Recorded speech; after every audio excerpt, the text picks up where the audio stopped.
এ যেন ধান লাগানোর মহা উৎসব। মহা আগ্রহ নিয়ে ধান লাগাচ্ছেন এলাকাবাসী। তবে এই ধান লাগানোর উৎসব মাঠে নয়, হচ্ছে এলাকার চলাচলের একমাত্র মাধ্যম রাস্তায়, যেন এক নীরব প্রতিবাদ। যেহেতু আমরা চলাচল করতে পারবো না, তার জন্য আমরা ওয়া লাগাতেছি যে ধান হোক।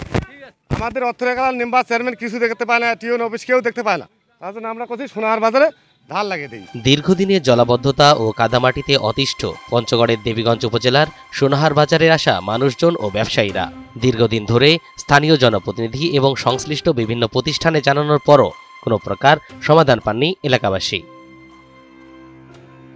এমত অবস্থায় অভিনব পদ্ধতি ও নীরব প্রতিবাদের মাধ্যমে বাজারের রাস্তা ও ড্রেনেজ সংস্কারের দাবি জানাচ্ছেন তারা। স্থানীয়দের অভিযোগ, দীর্ঘদিন ধরে সোনাহার ভূমি অফিস থেকে কেন্দ্রীয় বাজার মসজিদ পর্যন্ত সড়কটি অবহেলায় পড়ে আছে। আমাদের লোকজন লোন নেওয়ার আসার সময় খুব কষ্ট হয়। বৃষ্টি যখন পড়ে এক হাঁটু পানি থাকে, ড্রেনটা নিষ্কাশনের পানির ব্যবস্থা নাই, বৃষ্টি হলে পানি নামে না। এই সোনাহার বাজারের যে রাস্তার অবস্থা, যদি বৃষ্টি হয়, বৃষ্টি হলে হাঁটু পরিমাণ জল লেগে থাকে এবং এই জলের জন্য আমাদের মনে করেন যে এখানে একটা গ্রামীণ বাজার আছে, কাঁচা বাজার, এখানে আমরা মা বোন থেকে সবাই আসে এবং বাজার করতে আসে, একজনকার একরকম অবস্থা হয়। মনে করে বাজারে আসি, অনেক লোক পিছলি যায়, অনেক লোক পড়ে যায়, কিন্তু জায়গাটা তো মনে করে নিয়ে হয়ে গেছে, বিস্তৃত হয়ে গেছে। বাজারে ঘুরে একই দৃশ্য চোখে পড়ে। পুরো বাজারের ড্রেনেজ ব্যবস্থা অকার্যকর হয়ে পড়েছে।